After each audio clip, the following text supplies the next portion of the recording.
Support WrestleTalk! Be friendly in the comments. Will Kane retire in 2018? Hello and welcome to WrestleRamble. I'm Ollie Davis and this is Luke Owen. Will he do that, Luke? Will he retire? I mean, he has to this year, right? Doesn't have to. He doesn't have to do anything. He's a big red killing machine. Well, yeah, I know, but it's like, you know, the reactions to Kane haven't really been great. It's not like the WWE universe, I did big air quotes there for podcast listeners, are really reacting to Kane the way that we did in 1999 or 2000, not even in 2006. Here he is in 2018, 2017, it's all been like, it's Kane. Yeah, Kane's back.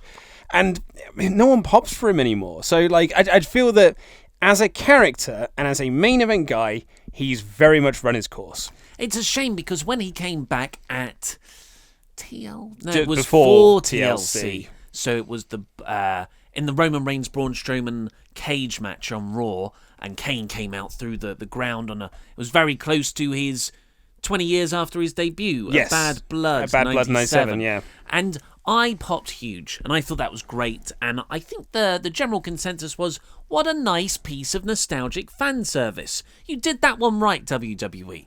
But yes, his run since then, his feud with Strowman, his promos, now that he's in the three-way title picture at the Royal Rumble with Brock Lesnar. Squashing Finn Balor.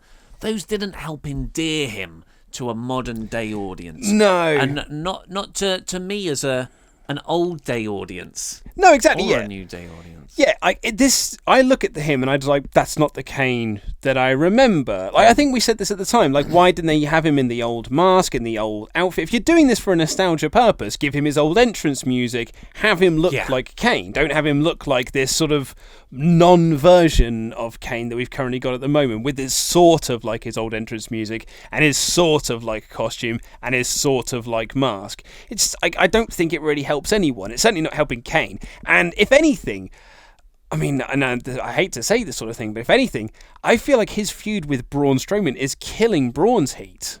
I feel like Braun is less over since he's gone into a program with Kane. It's certainly not helping him.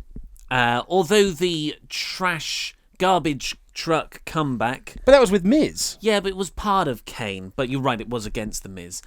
Yeah, I agree. I mean, we've gone away from the question. We've used this question to just crap on Kane's return. Not really. I feel like this is they kind are of interlinked. Yes. I think this is all interlinked. Like I'm a big fan of Kane, always have been. But like this, I don't think Kane is. He's not in the right place. He's certainly not in the right place on the card. He shouldn't be going for the Universal Championship. He shouldn't be a main eventer in 2018. I don't think he should be main eventing in 2017, but here we are now 21 years after he debuted and he's still in the main event. But the idea of Kane, the concept of Kane, is eternal. And the performer doesn't really have, Glenn Jacobs, who is Kane, doesn't have to be able to be fully fighting fit, although miraculously somehow he always mostly is, to play the character and get over the big power spots. You can hide a lot of faults or age with the Kane character. So, well, all that stuff aside, that's bad writing of Kane. But you can fix the bad writing. And if you fix the bad writing and he was a proper occasional utility nostalgia pop person, do a little bit in the Rumble in 2024. Yeah, and a surprise Rumble spots would get a pop out of you, get the nostalgia pop out, and I think that's a good way to use Kane. If he'd come back at Raw 25 to do something, then you can get that, or something at a WrestleMania, for example. That's a great way to begin. But Kane on TV every week in a feud with Brock Lesnar, it'd be like if Big Show was in this role. Like, But he was, and he was very good. Yeah, but Big Show wasn't feuding with Brock Lesnar for the Universal Championship. Right, yes. He was feuding with Braun Strowman, though, and that very much did help get Braun over. That got Braun over because he did that big cage match thing where it really helped got Braun over. The ring break. And the ring break and things like that. But you can't just do the same thing over and over again, I suppose, with your big monsters.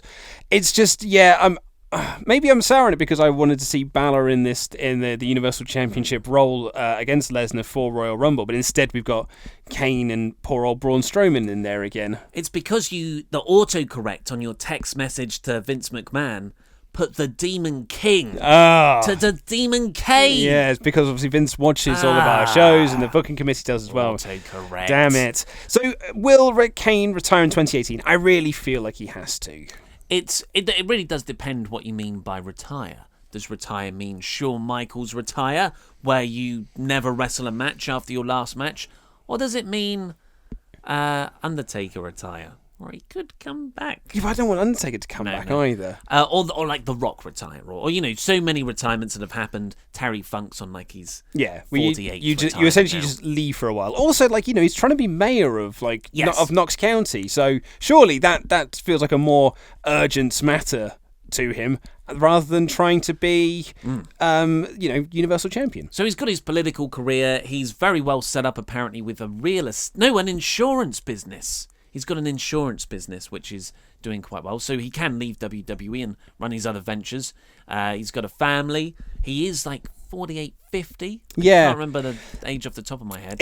We're in a period, I feel, as WWE fans, as wrestling fans, where we want new stuff. We want to see new guys on top. We don't want to keep seeing the Randy Ortons and the John Cenas. We don't want to see the guys who've been on top for the last 10 plus years. So really having Kane, who's been on top for the last 20 years, just feels again like, lads, let's try something new, shall we? Let's give a Finn Balor a chance. I know we got Braun in there as well, but Kane's in this match so that Braun doesn't have to take the pin. I feel, because I don't. Do you think the other one? Do you think? No. I just feel like Kane doesn't have to be a main eventer. He can not retire. I would be fully behind Kane being a mid card utility player for 5 years to come. He doesn't have to be. It's just because he's been forced in the top of the card where he doesn't necessarily belong these days. I'm not sure he's over enough even to that point. Oh yes, he is if he's booked correctly. You're right. Okay, well, I'm never going to say never, obviously. But so should Kane retire? I think you can have 5 more years left in him. But will Kane retire? I think he probably will, just because of outside commitments. Yeah, I can very much get behind that. So this is a mailbag episode. That was from Dan. We should have said that. Yeah. That was from Dan. The mayor of Painesville, Dan, still hasn't done a successful crap gimmick yet. But he is a successful crap gimmick himself a crap gimmick. Will you be happy with that? And that is, well, we don't know because we've recorded that episode, but we haven't posted it yet. And that was a question that he submitted to as a Patreon backer at a $50 plus level. That will fast track your questions straight to the mailbag. You get one a month, folks. Like Courtney Villainous Havoc Summers, who you can follow on Twitter at Villainous Havoc. I have a question for you guys for the mailbag. When did you fall in love with the world of professional wrestling? I'm stuck on this one. I cannot think of a... It's all quite hazy. Mm-hmm. Too many drinks and drugs you reckon? Damaged my memory. Well, what was yours? Because you've got a clear one. It's the Royal Rumble 2000. Right. It in particular, the street fight between Cactus Jack and Triple H. In more particular circumstances, Cactus Jack, in an even more drilling down moment, it was the debut of Cactus Jack on SmackDown. You had Triple H had badly beaten up Mick Foley or Mankind on Raw, battered bloody Mankind, who was meant to be going for the WWF Championship at the Royal Rumble, and then on SmackDown, he came out wearing the same shirt with all the blood down it, and he had his dried blood on his mask, and he cut a promo about how Mankind wasn't ready to face Triple H in a street fight at the Royal Rumble. But I think I know someone who is. I think you know the guy, and he takes his mask off, and he takes the shelf, and he's got the Cactus Jack t-shirt underneath, and he says, and his name is Cactus Jack. And then, to his credit, Michael Cole on commentary is like, Cactus Jack is back! And they had this brilliant brawl and everything, and then that match in particular at Royal Rumble 2000 was just this brutal street fight, and I was so in to Mick Foley and Cactus Jack. I was, a relatively new fan. I'd watched off bits and pieces in '99 because I didn't have access to it, so I only really saw it on VHS tapes, so I wasn't following it week to week. But that was when, in the UK, we got Heat on Channel 4. On a Sunday afternoon, we would get Heat here in the UK. So I would see these recap packages of Raw and SmackDown, and then we got the Royal Rumble. Oh, no, we didn't get that live, did we? No, we did. No, we did. Yeah. We did get the Royal Rumble. Channel 4. We did, so I was able to watch the Royal Rumble. And I loved that match, and I was so into Cactus Jack, and I was so into Mick Foley. And then that is No Way Out, Hell in a Cell match against Triple H. I've never been more devastated to see a wrestler retire than when Cactus Jack had to retire. Speaking of retirement, spoilers, when he lost the Hell in a Cell match to Triple H. And it made me hate Triple H so much. And I wonder whether that hatred of Triple H I had there at 14 years old has carried over now into nearly my mid-30s, where every time I see Triple H, I'm like, you've retired Cactus Jack in 2000. Kayfabe lives within. Kayfabe lives within. So that, for me, it was when we got Heat in the UK and I was able to watch wrestling. It was because I didn't have access to it. I didn't have Sky, I didn't have any form of cable. I only got to see things on VHS. Then with Heat, I was able to see things week to week. And got more access to the internet at school, so I was able to look on WWE.com on the forums and things like that, and I was able to get involved and chat with other wrestling fans. And I think that was very much it for me. I can't give you an exact moment, I'm afraid, but it is a similar story around a similar time of a boy who loved wrestling. No, I just like I'd see the magazines and they'd be colourful, and I'd be like, oh, that looks cool. But not really knowing what it is, and then like there'd be an action figure around a friend's house. I'm talking like the old cartoonish, the Hasbro ones? Yes, the Hasbro ones, WWF ones, and then like these ones, like those ones, the old style ones, and then there'd be a clip on telly, or maybe a tape was traded round school, and I'd watch that round someone's house, because my parents weren't big fans of wrestling. Yours weren't either, were they? My mother, I think I've told this story on the podcast before, when I had a WWF sticker book that I'd bought with my pocket money, and my mum made me take it back because she did not want me buying anything to do with wrestling, because wrestling was a dangerous thing. My mother was very much led by the media outcry of like, wrestling is dangerous, don't let your kids watch it. The right to censor people. Well, yeah, but this was like well before the PTC. This was just like the general consensus of like, there was that kid who did something in a playground and now he's dead.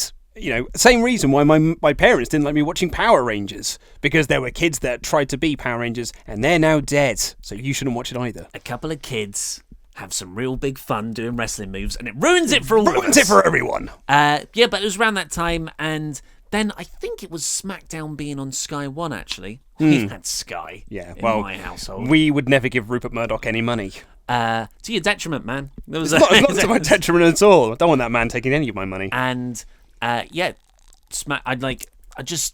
would sit in front of the TV in my pajamas eating cereal for most of Saturday morning, and then eventually at 11 o'clock, a very censored version of SmackDown, which around that time meant it was just crowd shots to cut away from the chairs being used, or in promo packaging, or table breaks, freeze. It was anything, any kind of remote illegal foreign object, brass knucks you couldn't see, anything, all cut to the crowd.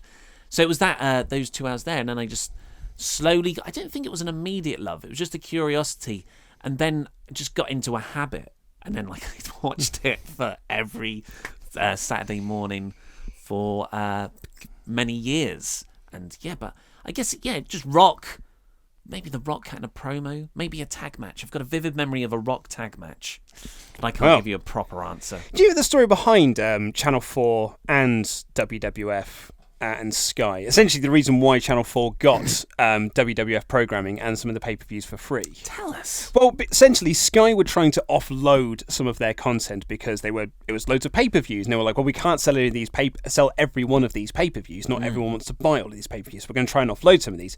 And the WWF were like, well, brilliant. Channel 4 are interested, because this now means that we have got wrestling in every home in the UK, because Channel 4 is available in every home in the UK. It's terrestrial TV. So this is great. And Channel 4 were also like, this is great, because WWF is super popular at the moment. People are really going to enjoy watching this. Problem was, I think Channel 4 saw wrestling and thought, World of Sport. They basically thought it was going to be like the old World of Sport shows.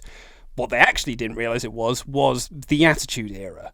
And a bit different. Very different. And then when they aired Royal Rumble 2000, there is a segment in Royal Rumble 2000. Not only have you got the incredibly brutal street fight, there's a segment before that, maybe 2 segments before that, when you had the Miss Rumble contest. When you had the WWE treating women very disrespectfully by just having them parade around in bikinis. And you had Mae Young strip and try and run around the ring naked while Jerry Lawler screams and Sergeant Slaughter and Mark Henry and everyone trying to like cover up and take her back. The Channel 4 were shocked and very much appalled by the presentation of the Royal Rumble, and that essentially just killed their relationship. Like, within a month, their whole relationship was dead, and then they just started editing everything, putting things on tape delays, and the whole relationship was ruined. Now, that was the seeds of the Women's Royal Rumble. Yeah, it went from the Ms. Rumble contest in 2000 to the Women's Royal Rumble match in 2018. Small steps, but steps they are. I feel like that's not going to be in the promo package when they open the Women's Royal Rumble. How disrespectful for the Attitude Era. Considering as well that it was announced as the annual Miss Rumble contest and they never had another one. Yeah. Oh, well. So, Josh on a pole Polson via Patreon. Who also goes by Josh on a pole Polsey. Polsey.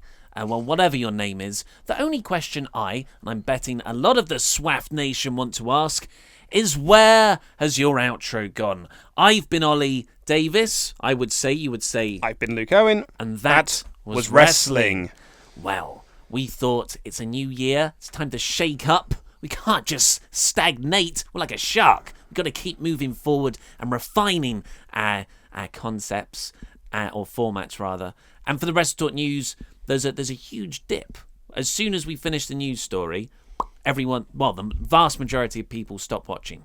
So rather than have 30 seconds after the last story of saying you should do this and buy a t-shirt, it's now just click this one video and that's it.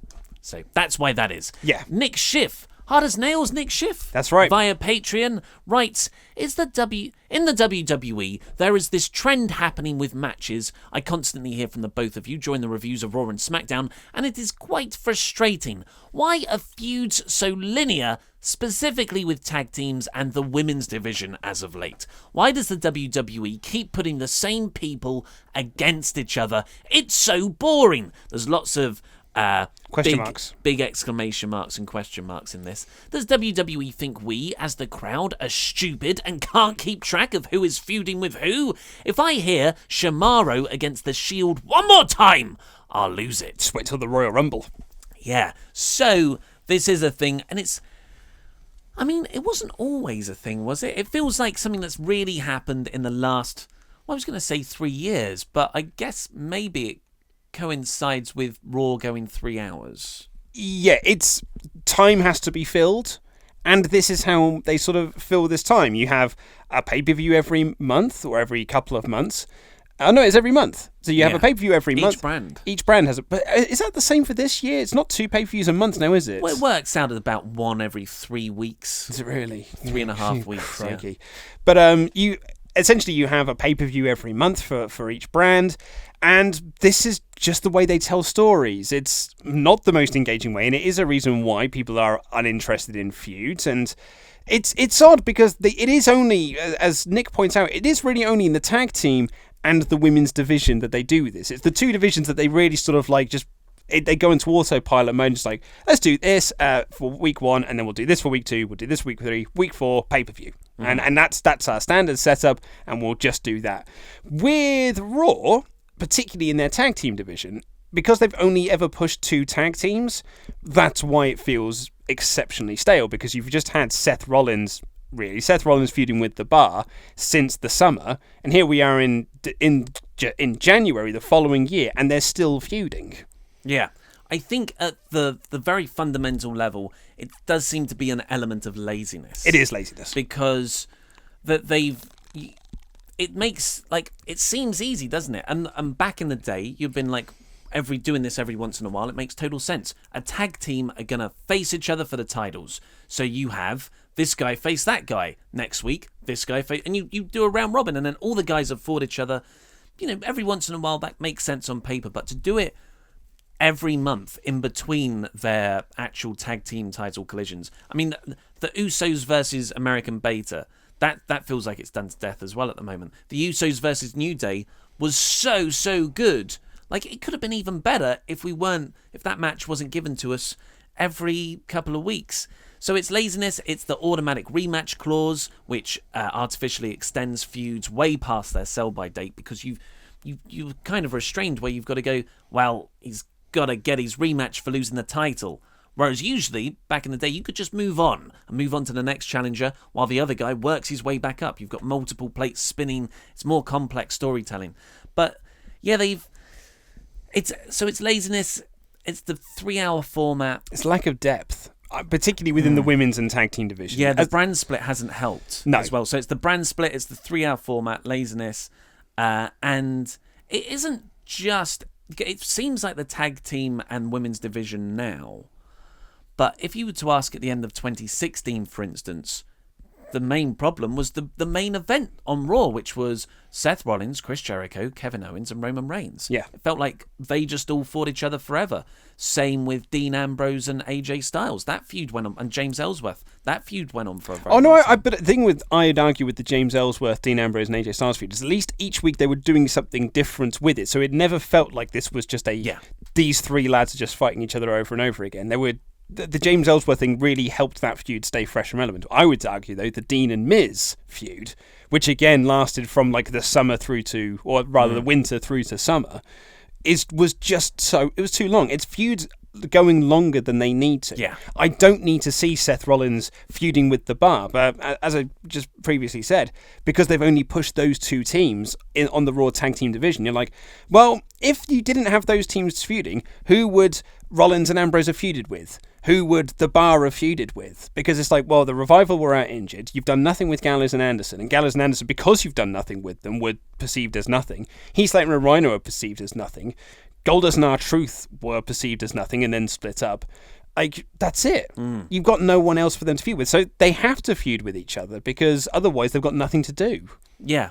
It's a shame because it's such an easy fix. Just build up a few more teams. You've got more variety.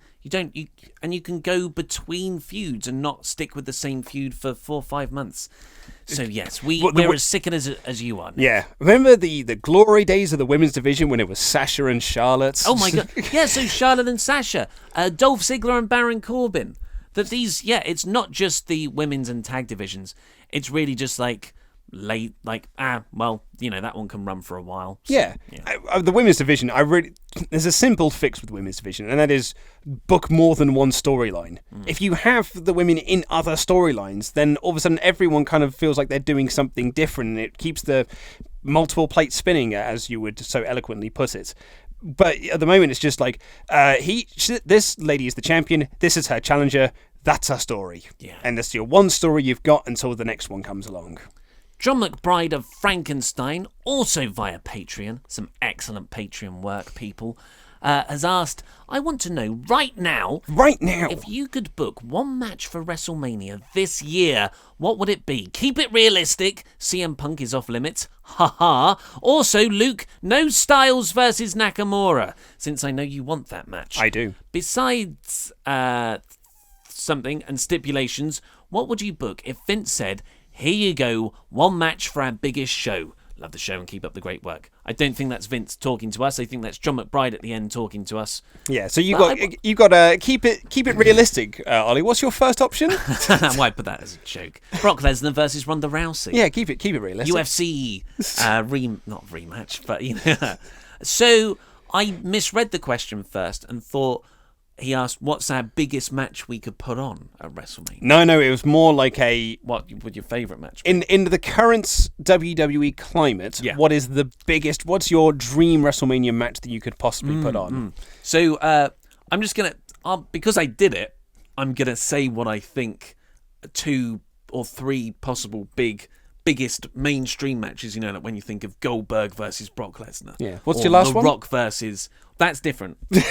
That's my personal one that I would like to see. Or The Rock versus John Cena. So Ronda Rousey versus Charlotte. Mm-hmm. I think that could legitimately be a head... If you built it right and there was enough... Like, the mainstream media picked up on Rousey enough, you could make that your main event. And what a year to do it in, with the Women's Royal Rumble off the Mae Young Classic. Really fits their narrative of treating women like equal to male wrestlers now. Brush all that other stuff under the carpet. The Miss Royal Rumble contest. Yep. So that was one. Undertaker versus Brock Lesnar versus Roman Reigns. So, I saw you put these down, and I'm instantly going to put the kibosh on this. I'm instantly going to say... My biggest matches. Well, no, but I'm instantly going to say no to this one. If I'm in the booking committee, I am putting my foot down and I'm saying no, and there is a reason why I am saying no. Tell me. If you do The Undertaker versus Lesnar versus Reigns, that means in a couple of years' time, or next year, we have to do Lesnar versus Reigns again. Vince McMahon's whole thing is Roman Reigns beating Lesnar in a one-on-one match and crowning him as the new champion. We're getting it finally at this year's WrestleMania. We could have had it a couple of years ago, but Seth Rollins messed all that up, which means we artificially had to keep pushing it back. So now we can finally have the moment that Vince wanted 3 or 4 years ago and be done with it. And then we don't have to keep building towards Lesnar versus Reigns as we have done for the last 3 years. You're missing something quite significant. What's that? Roman Reigns, picture it. Roman Reigns standing in the middle of the ring with his newly won Universal title around his waist, the main event of WrestleMania. Crowd, deafening boos on one side. Crowd will be cheering, by the way. The Undertaker raises his hand. And on the other side, Brock Lesnar raises his hand. Oh, okay, well now, yeah. And what an image. What an image. What an image to airbrush history with. But I think in terms of just like, if you're going to go big money marquee matches, and the other one I just wrote down, the 3 possibly biggest names I could think of. An Undertaker versus Lesnar versus Cena match. Yes, I mean, Cena-Undertaker really does feel like that's a huge marquee match that you could put on at a WrestleMania. Certainly taking Reigns out of the scenario. I would argue as well that the people will cheer when Reigns wins, because they cheered when he won the WWE Championship from Triple H. There was a smattering of boos there, though. Yeah, but that's like from a small pocket of the crowd. You can hear it. You can hear it, but you can also audibly hear the cheers. There was more cheers than there were boos. Because people pop for a title change. Now, for a match I actually want to see, and it's that you came up with this. I never thought of this, and I haven't been able to shake it since. A lot of people are going crazy, you included, for AJ Styles versus Shinsuke Nakamura at WrestleMania. They built it since Money in the Bank last year. And I want to see that match. But weirdly, I want to see AJ versus John Cena versus Nakamura more. Mm-hmm. Because I'm thinking Cena hasn't got many more big-time matches left in him. Big Match John. You have him use one of these matches to put both AJ and Nakamura over here. Because I'm thinking AJ could lose his title, but not get pinned, and Nakamura could beat Cena. And then Nakamura and AJ could be your big program for the next few years if AJ doesn't retire. And then maybe at WrestleMania the next year, you could have AJ versus Nakamura one-on-one. Mm-hmm. There's no need to rush that one, whereas I feel like there is a need to rush Cena. You don't want to see AJ Cena again, or I do, but I think adding that Nakamura in there. So that's genuinely of all the combinations, although you'll probably come up with a bunch more that I want to see. Well, actually, I do agree with you on that Cena one as well, because if you're looking at it from a Vince McMahon perspective, he might look at an AJ Nakamura and be like, well, that's not a WWE title-worthy match. Yeah. But you throw Big Match John in there, all of a sudden, now it's a WrestleMania match. Yeah. I could certainly see that, but you're forgetting that Cena's facing Randy Orton at WrestleMania. Remember? That is not on any of our lists. Remember? Yes. I'm trying to forget. So yeah, I think it would elevate AJ and Nakamura even more than really they would. are at the moment. Absolutely, and it really then would. Cena can go off and it doesn't harm him at all. Yeah, and I've written down as a little fantasy thing here, but this is no longer going to happen because Omega has signed a 1-year extension with New Japan until January 28th, 2019. Is Kenny Omega versus AJ Styles? Thought that'd be spectacular. Absolutely. What about you, Luke? Dream WrestleMania 34 matches. Well, apparently I only wrote down 2, so I must have gone off to do something else while I was writing these down.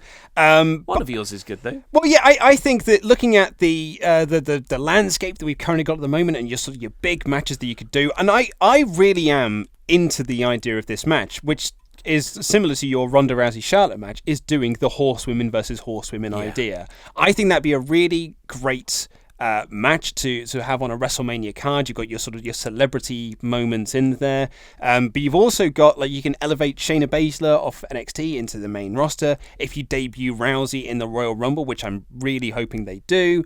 I think that would then build up towards a really spectacular match that I would be super into. And the other one that I've got down here, granted this doesn't quite work with Dean Ambrose being injured, but would have been Balor Club versus The Shield. I was going to say, because that's this week's main event of Raw. last week's main event of Raw. Oh god, yeah, you're right. With the It was, Champions Club. With the Champions Club. I actually, oh man, I haven't got my phone on me. Did I tell you I not fantasy, but I kind of wrote down what my feeling is for the WrestleMania card as it currently is. You did say, should we save that for another time? Well, I feel like now's probably the better time. We could do it next week, I suppose. Yeah, we'll do it next week. I messaged a friend of mine with what I think the full WrestleMania card is, with the current state of where booking is heading. That is bold. It is bold. Now is the time of year when things start to lock into place and don't change. Yeah. Because it was this time last year, around the 20th of January, where everyone was going, it's Cena versus Taker. It's Cena versus Taker. And then someone went, no, it's going to be Cena and Nikki Bella versus Miz and Maurice in a mixed gender tag match. And everyone was like, what? No, it isn't. That's insane. That is actually insane. It's going to be John Cena versus The Undertaker, a match forever in the making that's never happened at WrestleMania. What are you on about? 4 days later, oh yeah, it's the intergender tag match. Yeah. But then all the other matches were pretty much reported on and decided from there. Yeah. So because Mixed Match Challenge debuts tomorrow on Facebook Watch, I feel like we're doing the advertising campaign for them. We're just going to run through the teams. Are we going to be able to see this? It's on Facebook Watch. Don't see why not. Isn't that something you have to pay for? No, I believe... I don't know. Well, we'll find out, won't we? Oh, I'm actually saying that. I'm not sure Facebook Watch is available in the UK. I think it's only available in the US at the moment. So I'm not going to be able to watch Natalia and I'm not going to watch Bayley and Elias against Alicia Fox and Goldust. It's funny enough, I was just about to say, who is Bayley tagging with? Because I know she was very upset that she wasn't tagging with Balor. Massive mistake, WWE. It's like they did well with the husband and wife combos. Yes, lovely with that. But I guess they couldn't really not do that. But every other possible bit of fan service has been nixed. Yeah. Because, you think Bayley and Finn Balor, that's a natural combination. Nope, we're not going to give you that. Nia Jax, Enzo Amore, not going to give you that. I know he was ill, but he's totally fine for the actual... Yeah, he wrestled thing. on Raw. Yeah, he wrestled on Raw. Weird to pull him. So, let's go through these teams. Yeah, so we thought we would go through the teams and maybe make some predictions for what will happen for a show that we'll never get to see. Oh, we might be able to. So how's this even going to work? It's like a 12-week tournament. Is it 12 weeks? Yeah, it's 12 episodes. Crikey. So we've got 12 teams there. Yeah. Yeah. And 6 are Raw, 6 are SmackDown. And I imagine, but it's going to be SmackDown versus Raw. Could you have a Raw versus SmackDown main event? Or could it be a SmackDown versus SmackDown? They haven't told us a great deal. We know $100,000 is on the line to give to a charity of their choosing, which is pretty weird in a predetermined sport to do something like that. Well, I guess WWE are giving away charity money. Or they're just they've already decided to give their own charity. Tax breaks. Be a star. Sorry, that's really mean. They do a lot of really very good charity work. They do. So Alexa Bliss and Braun Strowman. That's a main event caliber team. I've got high hopes for them. You reckon? Yeah. I mean, that is a good one. So I'm going to put them. God, this is so meaningless. Charlotte Flair and Bobby Roode. I think they're also in the running. The Robes. Yeah, the Glorious Robes. Yep. Robe Warriors, as Byron Saxton said. Did he really? Yeah. I'm turning a corner on Byron Saxton. That's great. So Saxton said that. Good joke. But Saxton's role is to be crapped on. So Corey Graves' immediate reply was, that's terrible, Saxton. And Byron's like, I thought it was good. I thought it was great, Byron. I'm with you, mate. So Sasha Banks and Finn Balor. I don't see them getting far. No, I don't see them getting very far either. Lana and Rusev. I don't see them getting far either. Yeah. Naomi and Jimmy Uso. Don't see them getting far. No. Nia Jax and Apollo Crews. I'd imagine there'll be some shenanigans with Enzo and then Apollo Crews will get pinned. Asuka and The Miz. Yep, I think that's got high hopes. Well, in theory, you'd have to assume that Asuka and The Miz are winning, right? Yeah, maybe. Because if Asuka loses, then she's not undefeated because her team lost. Well, she's lost tag matches in her NXT days. But they don't count house shows. I thought that did she never lose a tag match on a No, TV? on TV she lost a Battle Royal, but I think they've now kind of erased that from history. So, yeah, it's like, is this in continuity? Because I feel like a lot of the promos announcing the teams are not within the same universe. Well, you and I said this on the Raw vs. SmackDown show, but a lot of people said that if you watch the full Facebook video when Sammy and Becky Lynch were announced as tag partners, Becky Lynch said, "This is great because I can bring back the old Sami Zayn." But that wasn't on the SmackDown show, which, we can only review. I'm not watching everything that WWE.com put out. I haven't got all the time in the day. Yeah. Do you know that was a shoot? Becky Lynch genuinely didn't know. They all seem like shoots. Yeah. Apparently they are all shoots. Yeah. Do you not see Goldust's reaction, which was nothing? Yeah. Oh. Dropping out. Speaking of, Alicia Fox and Goldust. Not getting far. Not big hopes for. Bailey and Elias. They'll go far. Bailey's on the team. Natalia and Shinsuke Nakamura. They'll go far. Yeah. Becky Lynch and Sami Zayn. Nah. Carmella and Big E. I think Sammy will walk out on their team. And Carmella versus Big E. Did you see Big E training Carmella? No. There's something they posted up on Twitter, which was Carmella doing like reps, but they were involving pancakes. Great. So it'd be like running from this spot to this spot, eating a pancake, running back, eating another pancake, doing push-ups with pancakes and that sort of stuff. Well, that sounds quite funny. And Daniel Bryan... Which is why it's not on TV. Yeah, and Daniel Bryan announcing Jimmy Uso and Naomi, and Aiden English announcing Lana and Rusev. Those are all very funny as well. And it's kind of like, if this is all a bit of fun and camp nonsense, I don't mind that. But make that a bit more of the show and kind of explain that. Don't put Sami Zayn in it. It's a very confusing tone. And maybe that will come across when the show... I mean, the show hasn't started yet. But it's a confusing tone in itself, and then to confuse that and muddy it even further by putting it on Raw and SmackDown. Yeah, I'm not a fan of this. Anyway, do you have any picks about who will be in the final and who will eventually win? I'm picking Asuka and The Miz. I'm picking Asuka because she is the undefeated Empress of Tomorrow, and The Miz because he is Rolling Stone's Wrestler of the Year. And who will they face in the final? And in the final, they are going to face, I'm going to say, Natalya and Shinsuke Nakamura. Or was it going to be Flair and Rude? See, I'm going Asuka and Miz, but I'm going against Flair and Rude. Yeah, I could definitely see that. It's either one of those two. So now it's the Quickfire round. Yes, we brought it back after you enjoyed it so much last time when we ran out of stuff to do. First up from Shivam Sharma, do you really think that Charlotte is the best female wrestler? She hasn't had any great match. In WWE, no.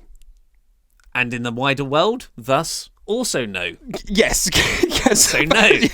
No, I don't think she's the best female wrestler in the world. I agree. But that makes it sound like she's very good. Yeah. Alpha Omega Sin. Who's a very, very good YouTuber.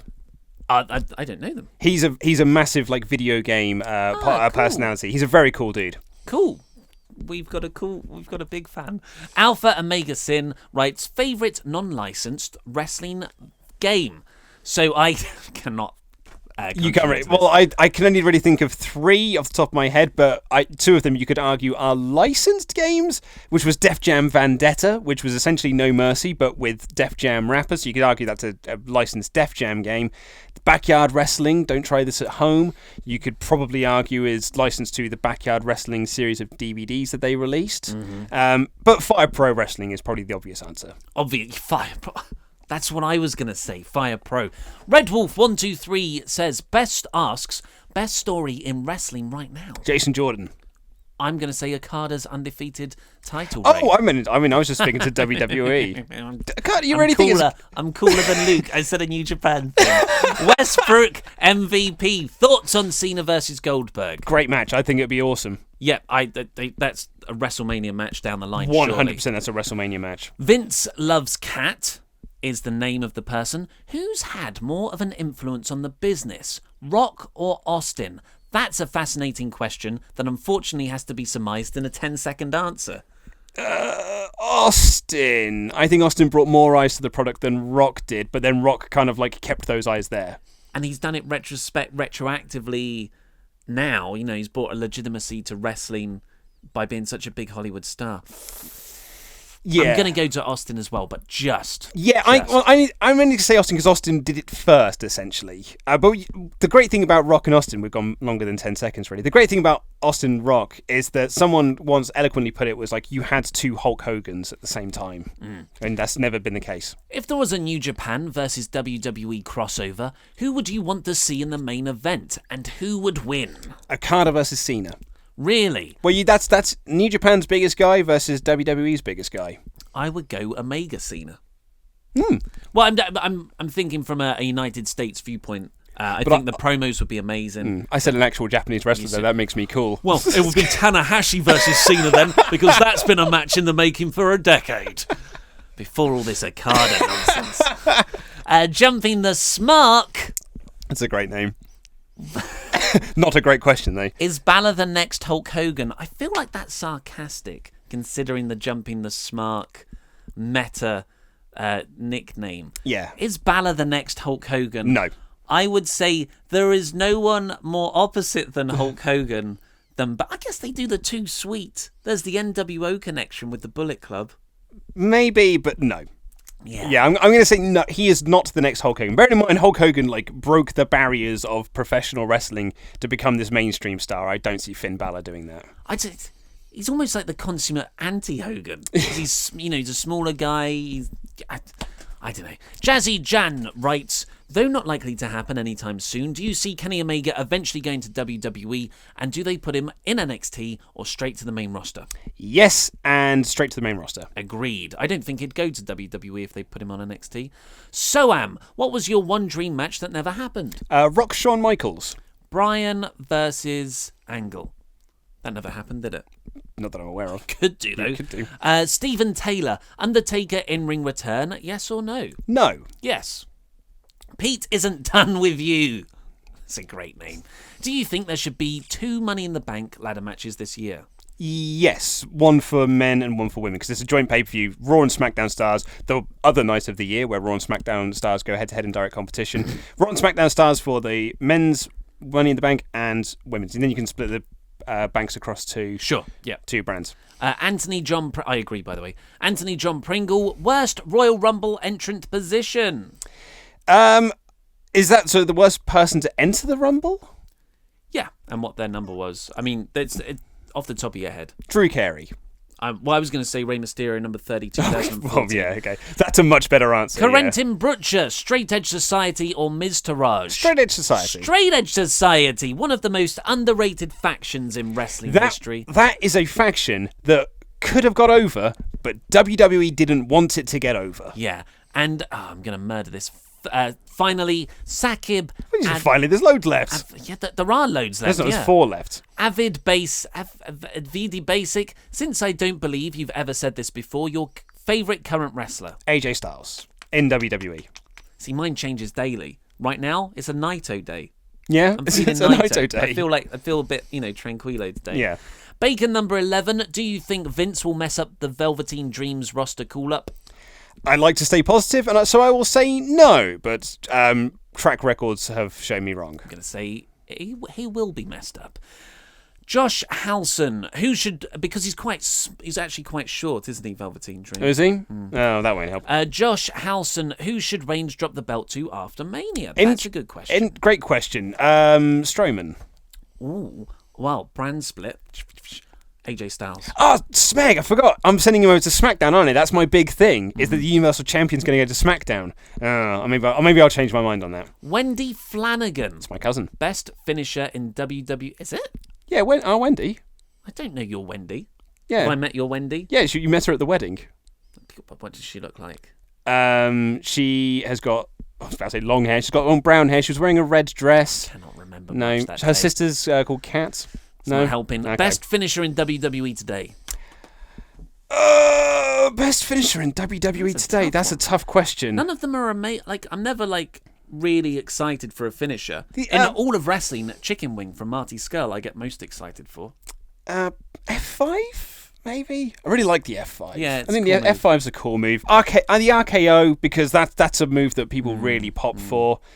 The F5 or the RKO. For most spectacular, so it's not necessarily my favourite, the reverse 450 splash by Mustafa Ali. Oh, no, I changed my mind. Aleister Black's, his big kick thing that Black he does. Mass. Black Mass, yeah, that's wicked. Dan!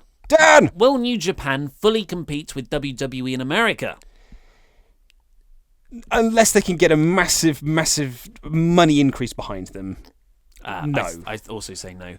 And finally, now it is finally Val Capone, indie wrestlers to keep an eye on, both in the UK and elsewhere. Should we say it at the same time? Yep. 3, 2, 1. Keith Lee! That's all we've got time for today. Click the videos that have just appeared in our laps to catch up with the latest WrestleTalk news or WrestleRamble, and subscribe to WrestleTalk on YouTube or podcast version. This has been Luke Owen, I've been Ollie Davis, and that was Rambling.